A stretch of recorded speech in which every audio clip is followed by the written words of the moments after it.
à Sydney, Australie. Tout le monde connaît son pont, son emblématique opéra, peut-être même son jardin botanique aux milliers d'espèces. Et ses chauves-souris? Les Grey-Headed Flying Fox ou renards volants à tête grise de Sydney sont une espèce de macro-chauve-souris. Cette espèce exclusivement fructivore, pouvant mesurer 1 mètre d'envergure et peser plus d'1 kilo, devient une espèce protégée en 2000. On retrouve des traces de leur présence dans Sydney dès le XVIIIe siècle, mais c'est en 1989 qu'elles établissent réellement leur campement dans le jardin botanique. À l'origine, le camp des chauves-souris se limitait à la palmeraie juste derrière nous. Ce lieu a été choisi pour son microclimat. C'était un environnement frais, avec beaucoup d'ombre et d'endroits où se poser. Elles pouvaient y trouver plusieurs points d'eau et c'est ce qu'elles aiment. Elles ont donc choisi de s'y installer. Depuis, la population s'est développée de plus en plus et les chauves-souris se sont répandues dans tout le jardin botanique.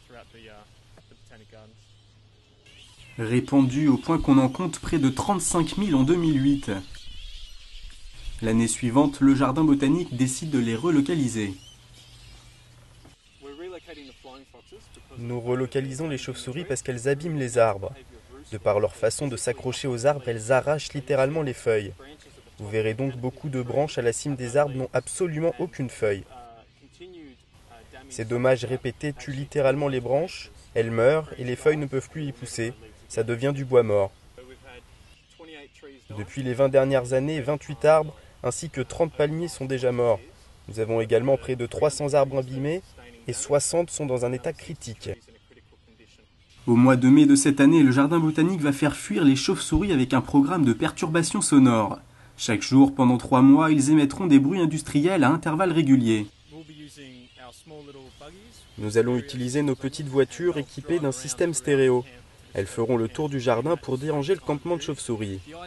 L'idée, c'est de réveiller les chauves-souris. Ça n'est pas de les faire partir pendant la journée.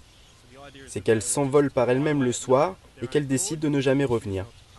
Mais ce programme de relocalisation n'a pas que des admirateurs. Bat Advocacy, une association de protection des chauves-souris, a mené cette affaire devant les tribunaux à 2 reprises. Par 2 fois débouté, son porte-parole s'indigne du traitement infligé aux chauves-souris. C'est de la torture, c'est de la privation de sommeil.